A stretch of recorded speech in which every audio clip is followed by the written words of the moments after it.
ওকে, sorry. আচ্ছা, আমরা যেখানে ছিলাম আলোচনায় যে আমাদের 30 ওয়াটে আগের থেকে 10 গুণ বেশি পাওয়ারে অপারেট করে।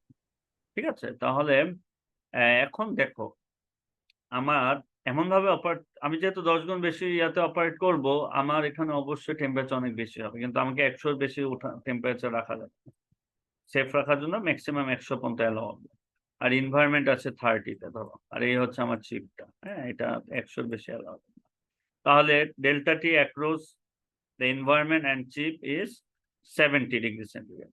আর আমাদের কিউ বলছে 30 ওয়াটে। তাহলে কত আসলো? 70/30। এটা ভাগ করলে কত হয় দেখো তো? 70/30 ডিগ্রি সেন্টিগ্রেড পার ওয়াট ইউনিটটা। খেয়াল করো, ওয়াট কত আসে? 70/30 2 পয়েন্ট কত? 2.33 2.33 2.33। এই যে, তাহলে এইটা অপারেট করা সম্ভব যদি থার্মাল রেজিস্ট্যান্স সেখানে 2.33 মিনিমাম হয়। হ্যাঁ, এখন তাহলে কোন হিটসিঙ্ক সিলেক্ট করব? কে বলতে পারবা? এখান থেকে কয় নাম্বার হিটসিঙ্ক সিলেক্ট করব? 2 নম্বরটা। 2 নাম্বারটা। আচ্ছা, আর anyone have any suggestion? HS5030। প্রথমটা বলতেছে? জি স্যার। প্রথমটা। আচ্ছা, এইটা গেল। আর কেউ? লাস্টেরটা। লাস্টেরটা এইটা HS7030। স্যার লাস্টেরটা ভার্টিক্যালি সিলেক্ট করতে। ওই তো তুমি বলতেছো লাস্টেরটা, তাই তো? Yes sir. আমাদের শর্তটা কি? শর্তটা কি হতে হবে? ও, তুমি ভার্টিক্যাল বলছো? ভার্টিক্যাল, জি স্যার। লাস্টেরটা ভার্টিক্যাল। আচ্ছা, শর্ত কি, কন্ডিশন কি? একটু আগের স্লাইডেই আমি বলছি যে তোমার কি করতে হবে। মানে হিট ট্রান্সফারটা বেশি হওয়া লাগবে যতটুকু হিট না। জেনারেট হইতো।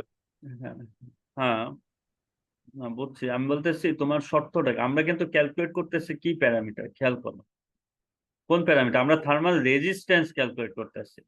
আমরা বলতেছি মিনিমাম থার্মাল রেজিস্ট্যান্স এত হলে এটাই অপারেট করা যাবে, 2.33।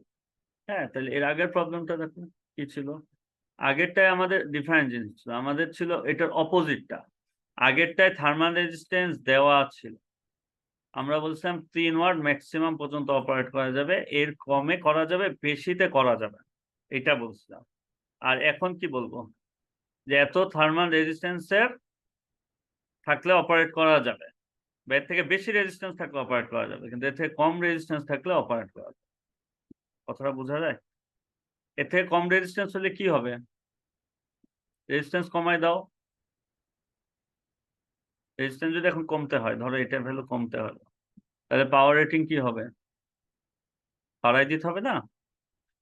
রেজিস্ট্যান্স যদি কমাই দাও, পাওয়ার রেটিং বাড়াই দিতে হবে না? এই যে 30-এর জায়গায় যদি 40 দাও, রেজিস্ট্যান্সটা কমে যাবে না? তাহলে আমাদের খেয়াল রাখতে হবে, এখান থেকে যখন আমি সিলেক্ট করব আমাকে মাথায় রাখতে হবে মিনিমাম যাতে থার্মাল রেজিস্ট্যান্স 2.33 হয়, এমন কেসগুলো। Minimum thermal resistance 2.33 minimum. তাহলে ওই যে একজন বললাম প্রথমটা, সেটা কি অ্যাকসেপ্টেবল? প্রথমটা ভুল, অ্যাকসেপ্টেবল না, কারণ এটা থার্মাল রেজিস্ট্যান্স এটা কমে আছে, সো এটা অপারেট করা সেফ হবে না। এইটা গুড, যে বলছো এই যে এইটা। জি স্যার। সেকেন্ডটা 5 আছে থার্মাল রেজিস্ট্যান্স, এটা থেকে বেশি আছে, you can operate on this. আরেকজন বলছো এইটা ভার্টিক্যাল, বলছো হরাইজন্টালেও হবে। এই দুইটা কারেক্ট আছে, এইটা এবং এইটা, এই দুইটাতে অপারেট করা যাবে। বাকিগুলা রেজিস্ট্যান্স কম, অপারেট করা যাবে না। রেজিস্ট্যান্স কম মানে ওখানে বেশি তাহলে ওয়াট ইয়া হবে, জেনারেট হওয়ার কারণে হিটটা এই টেম্পারেচারটা রাইজ করে যাচ্ছে। এই জন্য কম্পারিজনটা হচ্ছে যে তোমার মিনিমাম এত থার্মাল রেজিস্ট্যান্স থাকতে হবে, তার বেশি থাকলে সমস্যা হবে, আর তার থেকে কম রেজিস্ট্যান্স থাকলে বেশি কারেন্ট ফ্লো হবে, ওয়াটটা বেশি বেড়ে যাচ্ছে, সো আমার 30 ওয়াটের বেশিতে অপারেট হবে, সো তখন একটা ফেইলিওর হওয়ার চান্স আছে। হ্যাঁ, ঠিক আছে। সো এইটা একটু মানে তোমরা মাথায় রেখো, ডিজাইন কনসিডারেশন এই ধরনের ম্যাথ এক্সামে থাকতে পারে, তখন তোমাকে হয়তো এখান থেকে চুজ করতে হবে। তো চুজ করার আগে তোমাকে আগে রেজিস্ট্যান্সটা বের করে নিতে হবে, যেমন এটা ভার্টিক্যাল হরাইজন্টাল দুই পজিশনে এটা ইনস্টল করা যাবে, এটা কোনো পজিশন ওভাবে ওরা টেস্ট করে নাই, বাট এটা অপারেট করা যাবে, এইগুলা কোনোটাই হবে না, কোনোটাই এই প্রবলেমের সাথে যাচ্ছে না। ঠিক আছে, এইখানে আমি ফিনটা শেষ করতেছি। কারো কোনো কোশ্চেন আছে?